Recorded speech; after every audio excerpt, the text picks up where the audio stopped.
ሰላም አለይኩም ወራህመቱላሂ ወበረካቱሁ ውድ የኤስአር ፋሚሊ ቤተሰቦች እንዴት ናችሁ?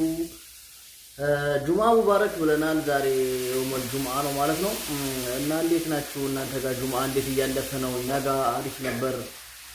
ካሰገዳ ምላሽ ቤታችን ገባ ብለን አሁን ቁጭ ብለን ነው እና በተረፈ መልካም ጁምዓ እያልን ሰብስክራይብ ለምታደርጉ ለምታበረታቱን እጅግ በጣም እናመሰግናለን። ደግሞ ሰብስክራይብ ላረጋችሁ እያረጋችሁ ብታበረታቱን ደስ ይለናል ማለት ነው። በተረፈ መልካም ጁምዓ መልካም ቀን ይሆንላችሁ እና ላይቭ ስላስገባችሁን ደግሞ ሰብስክራይብ አድርጋችሁ ላይቭ ስላስገባችሁን እናመሰግናለን። የተረፈውን ጊዜያችንን በላይቭ እንገናኛለን ማለት ነው። ሰላም አለይኩም ወራህመቱላሂ